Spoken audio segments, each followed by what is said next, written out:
법문 들으시는 모든 분들이 재앙은 소멸하고 소원은 성취해서 부처님 전에 복 많이 지으시기를 바라드립니다. 오늘도 지난주에 이어서 재앙을 축복으로 만드는 금강경 해설입니다. 좀 더 실감나게 말씀드리면은 수시로 발생하는 재앙마다 다 축복으로 바꾸게 할 수 있는 금강경의 말씀, 이렇게 표현해도 좋겠습니다.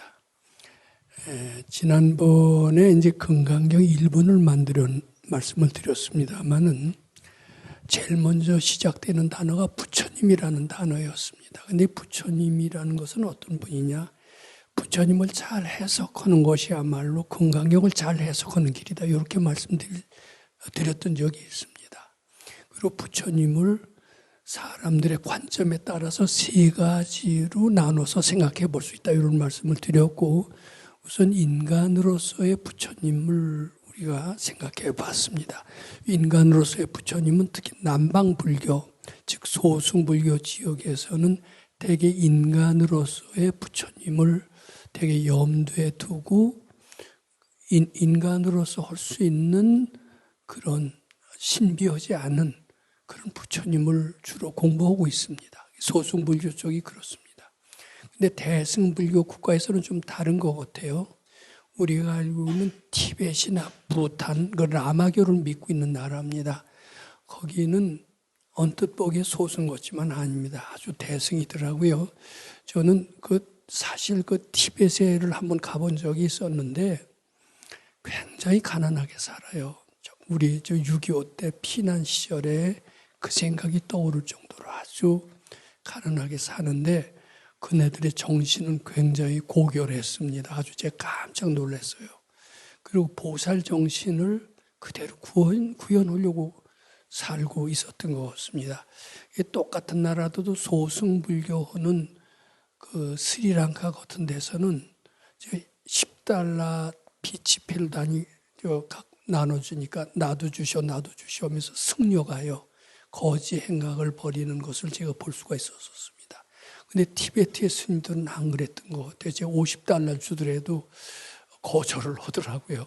거절을 하다가 자꾸 주니까 마지못해서 받는데 똑같은 승려를 하더라도 소승불교인 그런 승려와 대승불교의 승려는 많이 다르다라고 이렇게 생각을 합니다.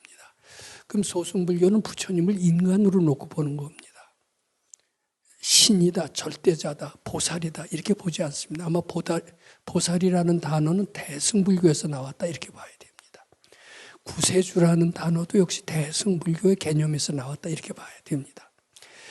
그래서 부처님을 우리가 세 가지로 놓고 우리가 보통 생각을 하는데, 하나는 인간으로서의 부처님, 또 하나는 구세주로서의 부처님, 또 하나는 참나로서의 부처님입니다. 근데 진짜는 어떻게 해석을 하는 것이 가장 좋으냐 하면은 사람의 근기에 따라서 해석이 틀립니다만은 참나인 부처님이 가장 정확한 해석이고, 참나라고 해야 부처님은 손발보다도 가깝고 호흡보다도 밀착되었다는 것을 느끼게 할 수가 있습니다.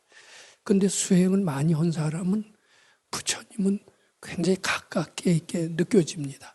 우리 충청도 사람을 비아냥하는 사투리로 이런 게 있습니다. 충청도 사람들은 말이 느리다고 그래서 아들이 저 산대 꼭대기에 있고 아버지가 아래에 있습니다. 그러면은 이제 돌이 굴러가서 아버지한테 다치게 할 것 같아요. 그럼 아버지한테 도달하기 전에 아버지한테 그 위기의식을 일러야 되는데, 충청도 사람들이 하도 말이 느리니까 아버지 돌 굴러가요 하는 동안에 벌써 아버지는 다치고 말았다는 겁니다. 근데 그런 식으로 아들이 도와준다라는 것은 아들이 도와주는 그 속도가 너무 느린 거예요. 그러니까 아무 도움이 안 되는 겁니다. 우리가 부처님 아무리 목마르게 부른 적이 있어요. 전 불렀던 적도 있습니다. 죽어가는 순간에. 근데 그 다 죽어간 년에 기사회생한다면은 그건 도와준 게 아니라 똑같습니다. 바로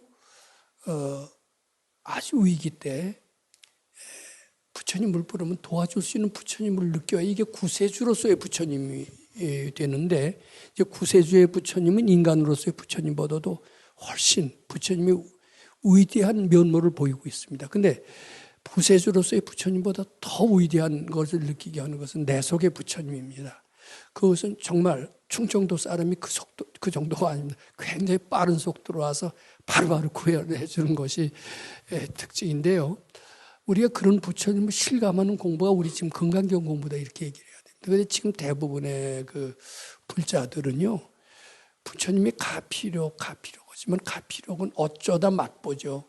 대부분의 경우는 위기를 다 자기 힘으로 극복하고 마는 것 같아요. 근데 수도가 많이 된 사람은 절대로 위기가 있을 때 자기가 극복할 수도 없고 극복할 힘도 없습니다. 근데 부처님은 매우 빠른 속도로 우리한테 다가와서 여러 가지 위기를 극복해 줄 뿐만 아니라 우리한테 무한한 힘을 주셔서 우리가 바라는 것도 다 이루게 하는 것을 느낍니다. 저도 특히 공부가 많이 금강경 공부지 오래됐죠. 언제 두는지를 아직도 그렇게 빠르게 부처님 실감을 못합니다만은 그래도 그 전번에 처음에 할 때보다는 아주 부처님이 가까이 있는 것을 실감을 합니다. 요번에 일본에 가서 3박 4일인가 2박 3일 지냈을 때도 참 부처님은 역시 기독교인들이 말하는 식입니다. 살아계시는 부처님. 재앙을 축복으로 만드는 부처님임을 실감했고 바로 불러서 바로 오실 수 있는 부처님이 정말 있구나 이런 것을 실감을 했던 것 같습니다. 자, 그러면은 이제 제2분을 이제 들어가는 겁니다. 사실 제2분부터 본격적으로 금강경의 시작이라고 얘기하는 분들이 있습니다. 근데 이것은 또 정확한 표현이 아닙니다. 또 금강경 1분을 논문으로 치면 서론이라고 얘기를 하고 2분까지도 서론으로 얘기를 합니다. 3분부터가 본론이라고 얘기하는 사람들이 아마 많습니다. 근데 이것은 정확한 표현이 아닌 것 같고 금강경 1분도 서론, 본론, 결론을 다 함축한 전체 내용이 다 들어있다. 이렇게 표현해 옳습니다. 또 선각자들이 그렇게 얘기를 했어요. 그럼 2분도 서론이 아닙니다. 금강경 전체 내용이 다 들어가 있는 그것이 바로 금강경 2분이다 이렇게 얘기해야 됩니다. 근데 좀 더 구체적으로 얘기를 해야 됩니다. 금강경 1분이 금강경 전체 내용이기도 하지만 좀 더 정확히 말한다면 불이라는 한 글자에 금강경 1분이 다 포함되어 있고 금강경 전체가 포함되어 있다고 해도 됩니다. 한 글자에도 금강경 전체 내용이 포함되어 있고 금강경 1분에도 전체 내용이 포함되어 있다. 이렇게 이해하셔도 됩니다. 우리가 서양 학문을 오랫동안 공부했던 두뇌가 그렇게 아주 쇠뇌가 됐어요. 근데 이 서양 학문이라는 것은 어떤 것이고 동양 학문이라는 것은 어떤 것이냐. 이거 우리는 구분할 수 있는 조차 되게 사람들이 많지가 않습니다. 근데 이제 서양 학문을 접근하는 방법을 되게 귀납법적인 방법이라고 얘기를 합니다. 또 동양의 학문을 접근하는 방법은 연역적 방법이라고 얘기를 합니다. 근데 동양 학문에서 추구하는 것과 서양 학문에서 추구하는 것이 틀려요. 즉 서양 학문에서 추구하는 것은 지혜가 아닌 지식입니다. 지식도 탁월한 지식이 있고 상식적인 지식이 있습니다. 고도의 철학이 남겨있는 지식이 있어요. 이것은 지혜와 비슷합니다. 그렇지만 지혜만은 아직 못해요. 근데 동양에서는 지식 정도는 추구하지 않았습니다. 옛날 어른 때부터 공자님 시절, 노자님 시절 2500년 전부터 이 동양에서는 지식보다도 지혜를 추구해 왔는데 지혜는 귀납법적인 방법, 즉 더듬어서 아는 방법입니다. 즉 모르는 사람이 아는 여기 보물이 있어요. 보물을 찾아내려면 어때요? 보물이 있는 장소를 모르잖아요. 그러니까 더듬는 겁니다. 더듬어서 운 좋으면 걸리고 이제 방법론을 하나하나 해서 여기쯤 있을 것이다. 이렇게 판단이 나와서 보물을 얻는 방법, 즉 더듬어서 얻는 방법을 귀납법적인 방법이라고 하는데 이 동양적인 방법은 이게 더듬질 않습니다. 딱 어디에 보물이 있을 것이다. 미리 알아차려요. 그러면 알아차릴 때까지는 하나도 움직이질 않습니다. 근데 자꾸 동양적인 수도를 하다 보면 아상이 없어지고 지혜가 생기면서 어디쯤 심리쯤 어디쯤 가면 보물이 있을 것이다라고 딱 알아진 뒤에 일사천리로 가서 딱 잡습니다. 이게 이제 연역적 방법이라고 동양적인 지혜 개발의 방법이라고 이렇게 얘기를 해도 됩니다. 요거 뭐 금강경 하면서 뭐 딴소리 한다 그러시지 말고 요거 알아야 이것도 금강경의 일종이다 이렇게 아셔야 됩니다. 근데 동양적인 방법은 다 직관으로 출발합니다. 미리 알고 출발하는 겁니다. 그래서 손자병법에서도 백전백승하는 사람은 미리 이기고 있어야 된다. 시작할 때부터 자신을 가지고 있어야 되고 미리 알아야 된다는 것을 강조하고 있습니다. 이게 동양적 학문의 특징이기도 하다. 이렇게 봅니다. 그러니까 처음부터 부처에 대해서 잘 알고 있으면요, 굉장히 금강의 해설이 쉽게 되는 겁니다. 부처는 인간 모습의 한 면만 강조한다면 금강의 해설이 될 때도 있고 안 될 때도 있어요. 또 구세주로서의 한 면만 강조한다면 될 때도 있고 안 될 때가 있어요. 인간으로서의 특성도 있고 구세주로서의 특성도 있고 또 참나로서의 특성도 있고 이것을 종합적으로 깨닫고 그리고 금강경으로 들어가면 아주 금강경 일사천리로 이제 해석이 명쾌하게 되고요. 지금 제 경험이기도 합니다. 근데 이게 우리가 추구하는 것은 지식이 아닙니다. 앞으로 지식사회는 다 사라집니다. 지금 미국의 아이비리그 같은 저명한 대학에서는 교수가 사라집니다. 교과서가 없어집니다. 그리고 자기 마음속에 지혜를 발굴하는 그런 교육만이 이루어지고 있는 것이 요새 미국 유명 대학의 추세이고 우리가 요번에 견학했던 마츠시다 정경숙에서도 지식을 추구하는 게 아니라 지혜를 추구한다. 그 추구하는 방법대로 하니까 교수도 없고 교재도 없고 뭐 커리큘럼도 정해져 있지 않았다. 이렇게 얘기하는 겁니다. 상당히 지혜를 발굴하는 타당한 방법이라고 저는 느끼고 왔습니다. 자, 그러면 또 이 연역적 방법에는 처음에 키워드 하나만 알면 다 풀려요. 우리가 법성계를 보면 일미진 중 함시방 이런 말이 있습니다. 한 미진 속에 시방 세 개가 다 들어있고 일체진 중 여겨시 이런 표현이 나와 있습니다. 일체 모든 미진 가운데 다 역시 우주가 다 포함되어 있다라고 하는데 해석을 하지만 그것을 실제로 응용해서 설명하는 사람은 아주 적은 것 같아요. 근데 사실 부처님이란 하나만 알면 다 풀립니다. 그럼 일미진 중 함시방이나 똑같습니다. 동양 학문의 특징, 서양 학문에는 한 미진 속에, 한 원자 속에 물질 전체가 다 포함된다는 것은 있을 수가 없는 발상입니다. 근데 동양 학문의 특징, 즉 지혜를 추구하는 학문에서는 한 미진 속에 모두가 다 포함되어 있다는 것은 엄연한 현실이다. 즉 부처 하나만 잘 알면 금강경 다 풀립니다. 또 금강경 1분만 풀리면 금강경 다 풀립니다.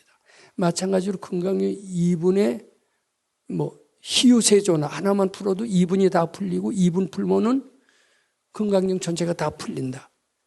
이것은 일미진 중 함시방을 그대로 의미하는 표현이 돼서 이 동양 학문은 이렇게 접근해야 들어가는구나. 우리는 근데 너무나 오랫동안 초등학교 때부터 귀납법적인 방법, 서양 학문만을 추구하는 방법으로 두뇌가 그렇게 되어 있기 때문에 특히 한국 사람은 그렇게 되어 있기 때문에 요새 세계적인 추세가 점점 지혜 추구, 통찰력, 창의력을 추구하는 그런 시대로 바꿔가기 때문에 이 한국의 수재들이 미국 가서 번번이 깨지는 이유가 미국은 이미 상당 부분 통찰력과 지혜를 키우는 그런 식으로 커리큘럼도 없는 식으로 스스로 알아서 깨치는 식으로 바뀌었기 때문에 미국의 그 학문의 추세를 도저히 따라가지 못하고 번번이 깨지게 오고 노벨상 수상자가 못 나오는 것도 바로 그런 뜻입니다. 이번에 시중에서 나오는 논문, 노벨상 이야기는 상온초돈도체 이야기는 즉 귀납법적인 방법으로는 해석이 안 되는 겁니다.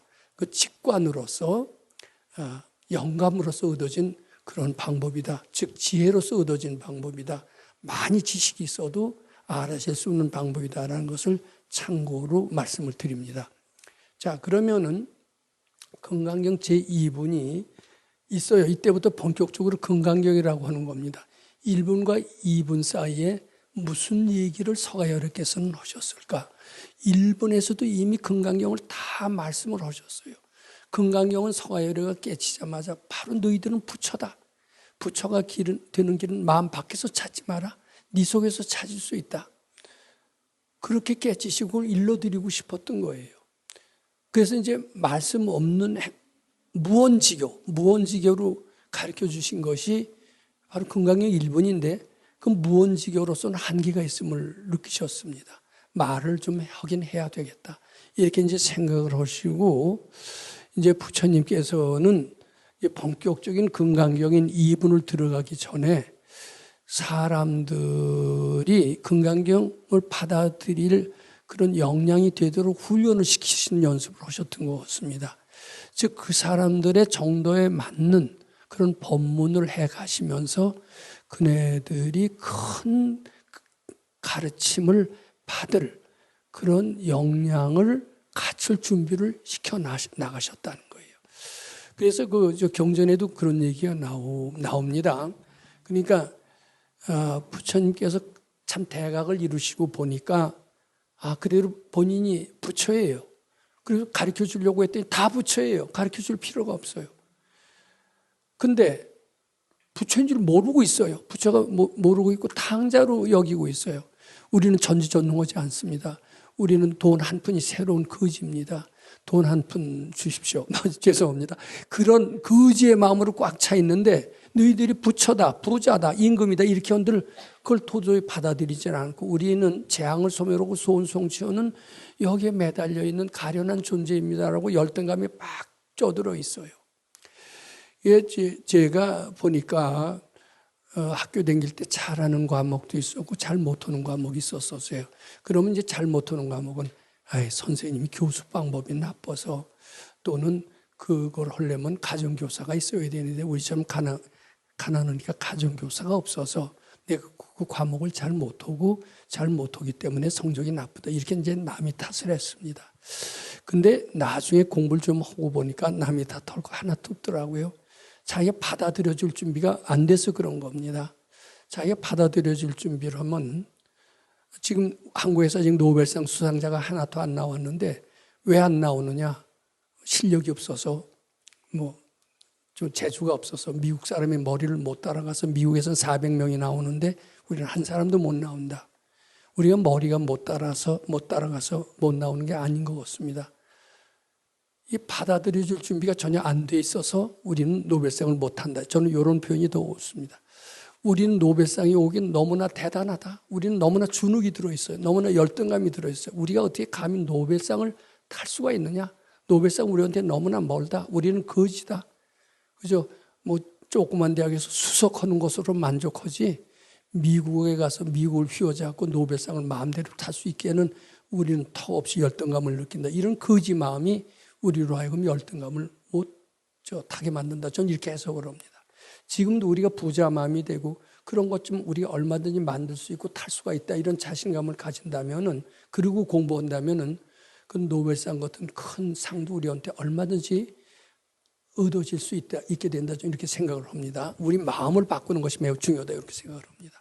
그 마음을 키우기 위해서 하나하나 그 정도에 맞게끔 그 그릇을 키워가는 설법을 부처님께서는 쭉 해오셨는데 이것을 수기설법이라고 하는 겁니다. 너희들은 금강경이라고 하는 위대한 가르침은 아직 담을 그릇이 못 된다. 왜냐? 스스로 너무나 열등감을 가지고 쪼들려 있기 때문이다.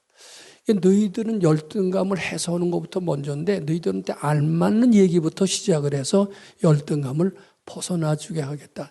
우리는 노벨상이라고 하는 전지전능한 그릇이 되기는 너무나 엄청납니다. 저는 전지전능한 것보다도 차라리 저는 한 달에 500만 원짜리 월급이면 좋습니다. 한 달에 몇억 달러의 월급을 준다는 것은 저는 싫습니다. 저는 500만 원, 더 줄여도 좋아요. 300만 원이면 좋습니다. 우리는 그래 쫄아 있어요. 이거 사실이에요. 부처님이 그렇게 얘기를 합니다. 이제 한 달에 한 2천만 원씩 주면은 어떻게 쓸까? 우리 쓸 데가 없어서 굉장히 노 땡큐 하고 이제 물러설 공장이 굉장히 많습니다. 그래서 그 역량을 키우기 위해서 그 정도만큼 이제 선물을 주시는 겁니다. 선물을 주는 것은 부처님이 줄 돈이 적어서 조금 선물 주는 게 아니라 큰 걸 주면 소화도 못하고 경우에 따라서는 죽어버린대요. 나한테 너무 과분해. 실제로 그렇대요. 그래서 그 사람들한테, 그러니까 나는 재앙만 소멸하면 돼. 난 가난만 면하면 돼. 그리고 부부끼리 화목하면 돼. 뭐 내가 무슨 과장을 바래. 더군다나 장관은 택도 없어. 우리는 그런 열등감에 딱 했기 때문에 좋은 게 오다가도 다 물러쓴다는 겁니다. 그래서 처음에 부처라는 큰 선물을 주시고 싶었지만 하도 쫄아 있어서 전 그저 고통이나 면했으면 좋겠습니다. 그러니까 그래 어쩔 수 없이 부처라는 선물을 주려고 그러다 쓱 집어넣습니다. 그건 법화경에 나온 탕자의 비유가 아주 어떻게 그렇게 설명을 잘하셨는지 모르겠어요. 우리 부처님 원망하시지 말고 내가 받아들일 준비가 덜 돼 있다. 이것을 생각하시면 틀림이 없습니다.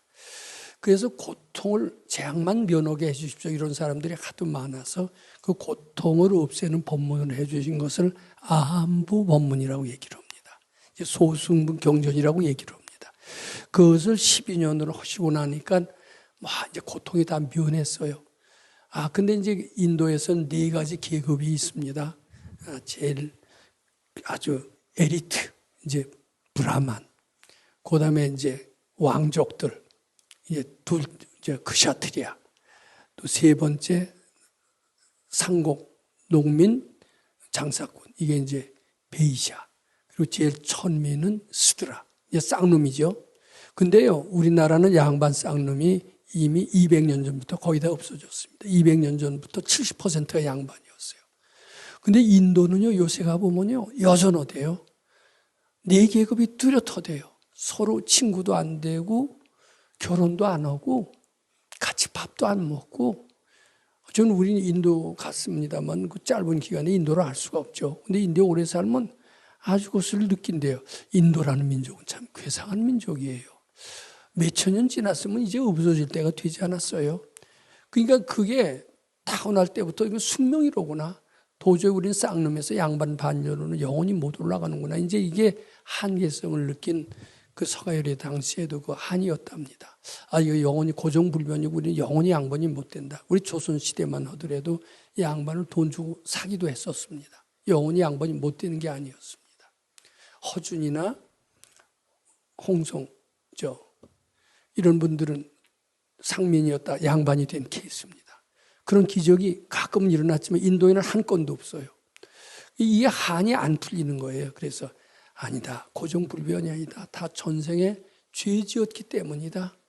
네가 나는 브라만이라고 철저히 스드라를 무시했던 그 결과로 네가 쌍놈이 됐을 때 도저히 올라갈 수 없게끔 그런 한을 가지게 된 것이다. 이렇게 설명을 해주면서 전생의 인과 얘기가 많이 나옵니다. 이 전생 얘기는 비로소 이 방등부 얘기의 핵심이 전생의 인과응보론이 방등부 얘기의 핵심입니다. 이 인과응보는 참 불교에만 있는 건 아닙니다. 불교에도 있고요. 근데 아마 힌두교에는 없길래 그렇게 양반 쌍놈이 엄존하죠.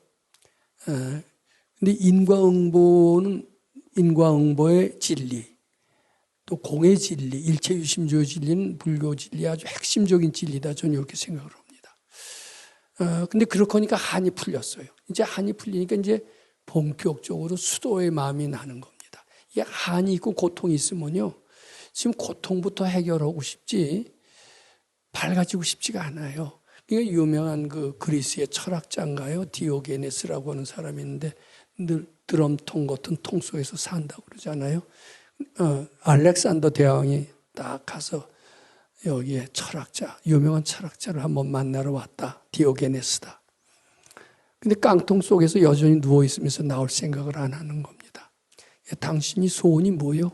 소원대로 다 해줄 테니 나한테 자문 역할을 해주셔 그랬더니 당신 서서 내 햇빛을 가리고 죽게 하고 있으니까 당신이 옆으로 비켜주는 게 내 소원이요 이랬다 그러니까 어이가 없었던 모양입니다.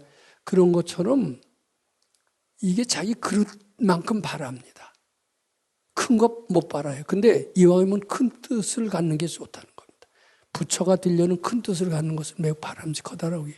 왜냐하면 그런 것을 가질 자격이 있기 때문이다. 이렇게 우리 부처님은 말씀하시는 것 같아요.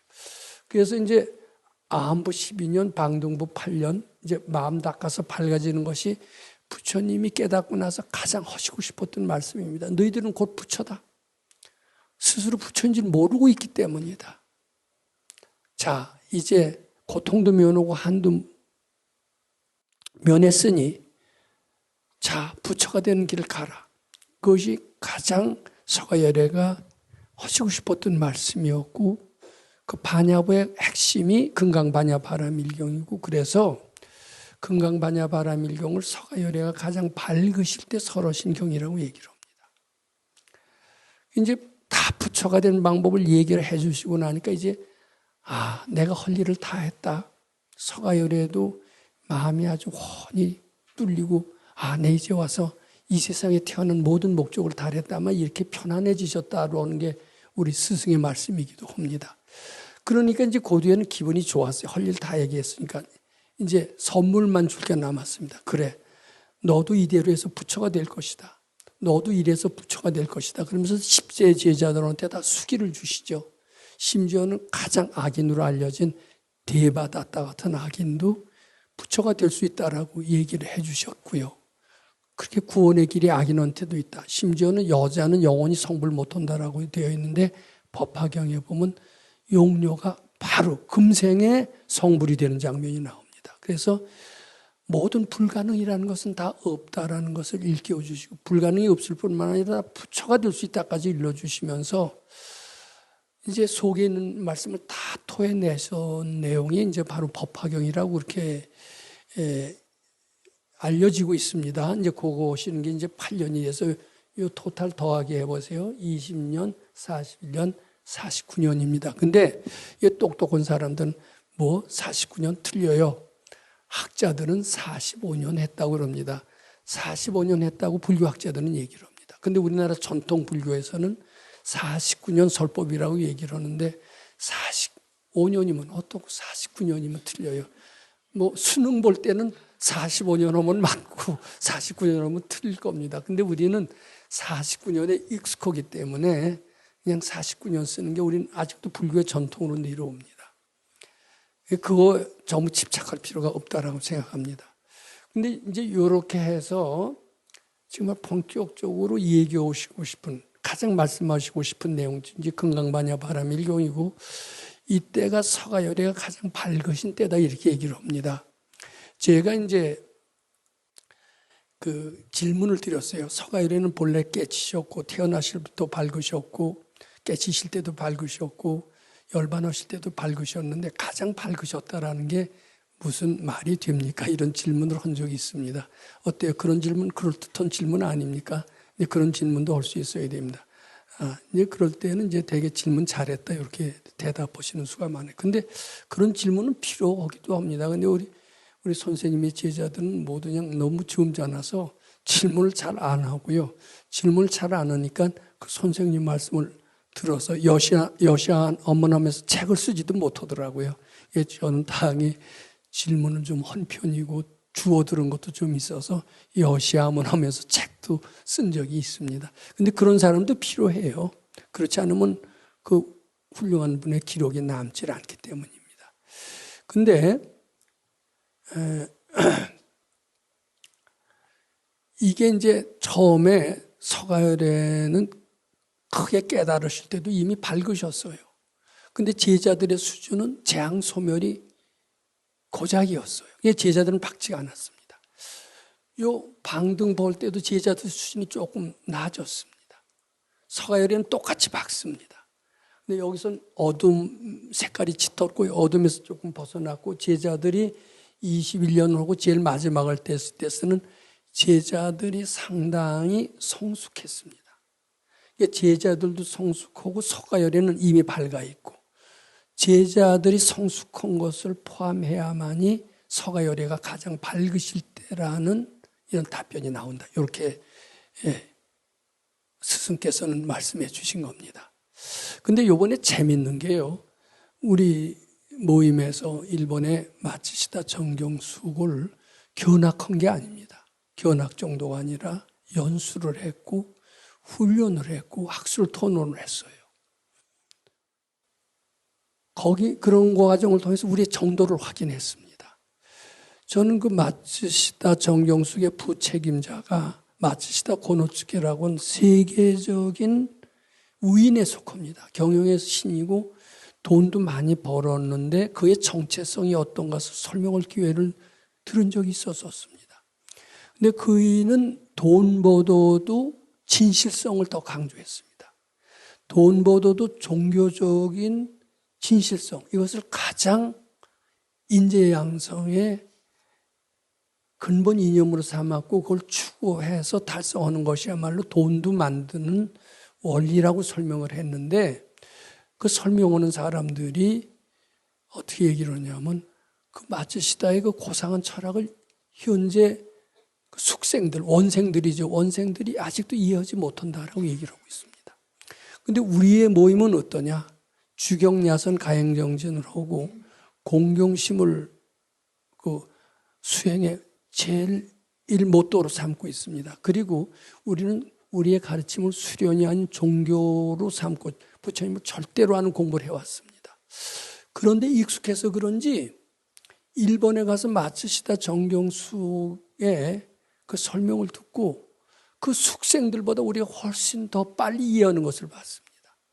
즉 우리가 몇 년 전만 해도 이러지 않았어요. 주경야선 가행정진 시작하기 초창기만 하더라도 우리는 아직 재앙을 소멸하는 기복불교에 매달려 있었습니다. 기복불교가 지나고 난 뒤에는 소은송치만 매달려 있었습니다.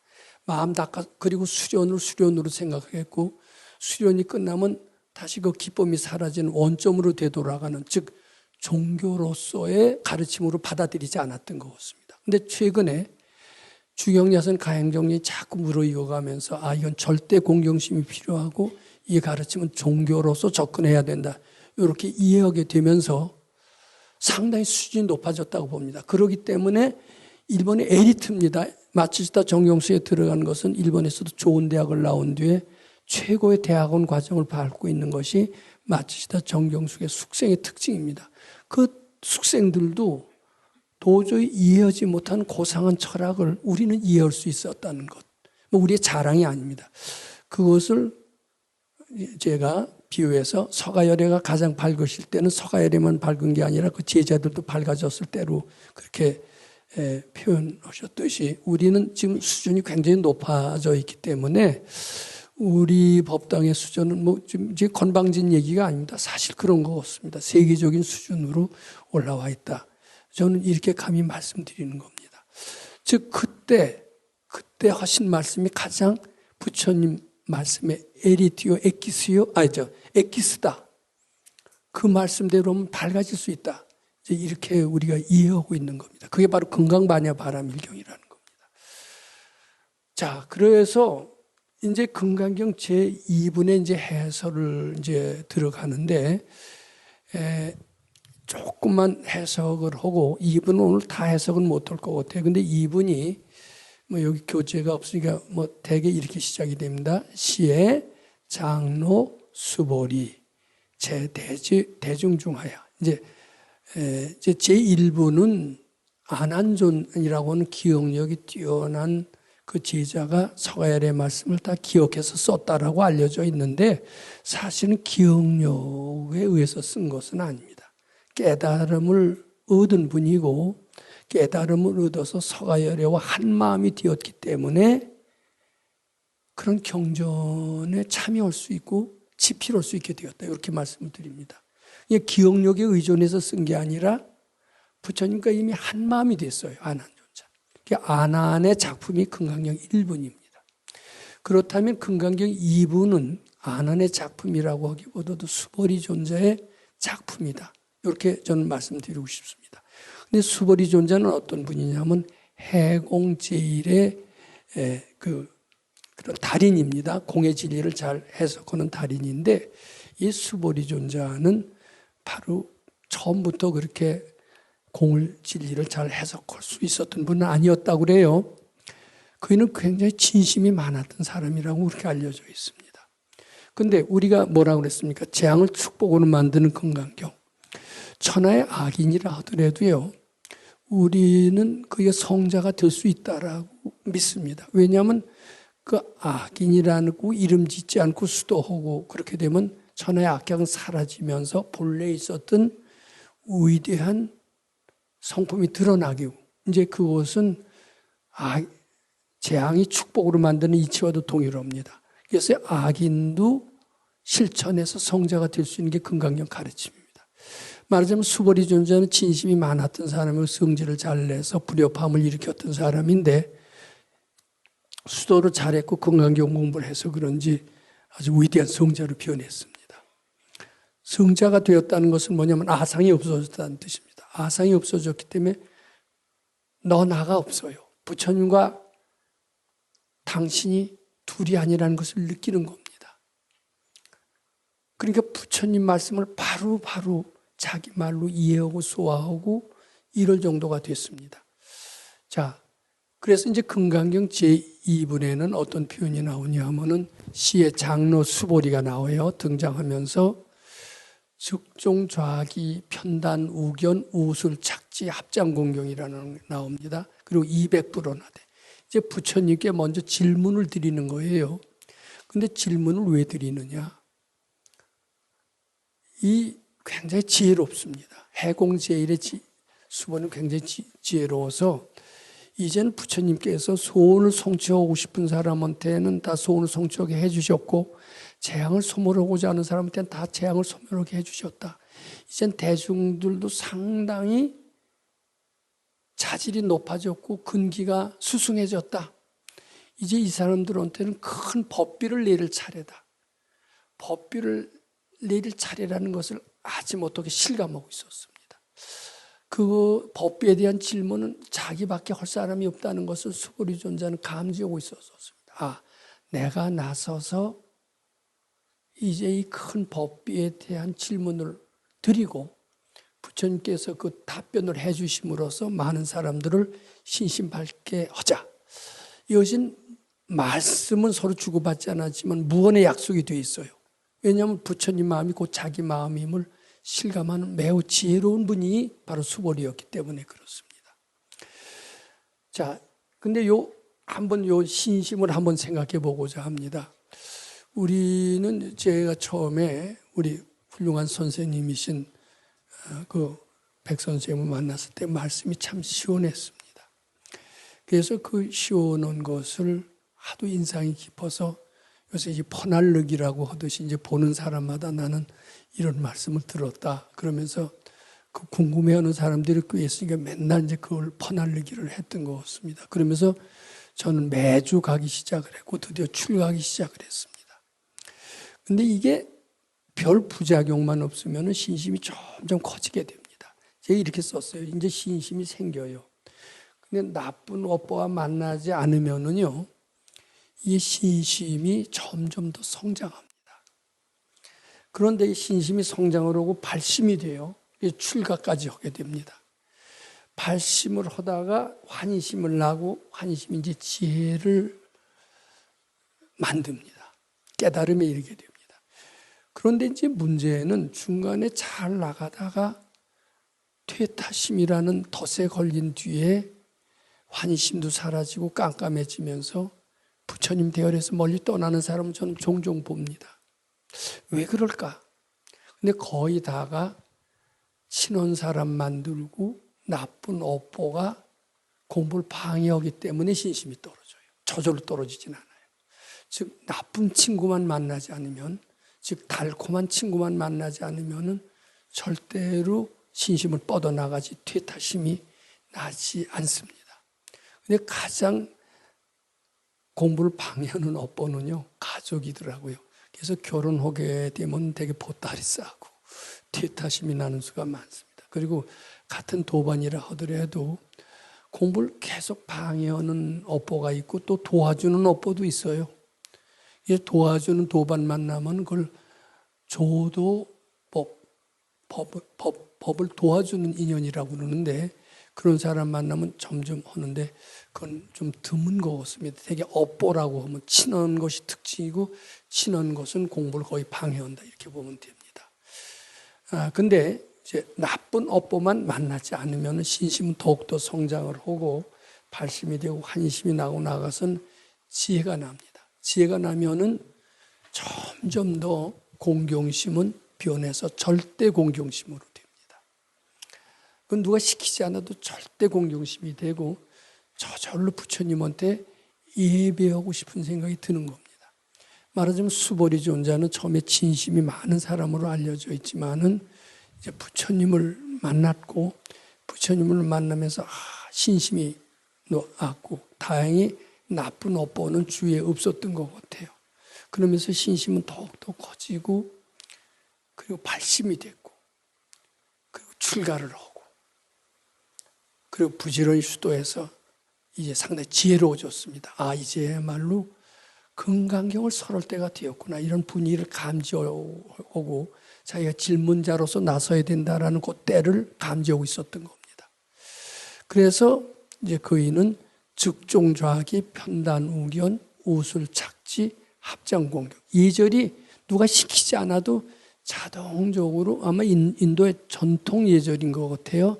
그런 예절을 하는데 요 얘기는 상당히 의미가 있습니다. 이렇게 하는 것을 그대로 흉내내도 좋다 이런 뜻이 됩니다. 대개 이제 어른들한테 예배할 때는 절이라는 형태로 나타납니다. 절이라는 것은 어떻게 하냐면 가장 존귀한 머리를 상대 발 앞에다가 대는 것, 오체투지라고 그럽니다. 이렇게 하면서 최상의 예절을 표현합니다.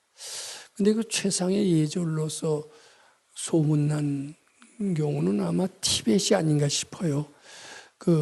저는 일본 사람들도 역시 절하고 절은 왜 우리나라보다 더 잘하지 않나 하는 생각이 듭니다. 심지어 말차라는 차줄 줄 때도 지금도 반은 절하고 무릎 꿇는 것이 일본 사람의 특징으로 되어 있는 것을 제가 봅니다. 그런데 아주 최상의 절은 특히 남방불교 쪽, 티벳 불교 쪽이 최상의 절합니다. 완전히 오체를 완전 쫙 엎드려요.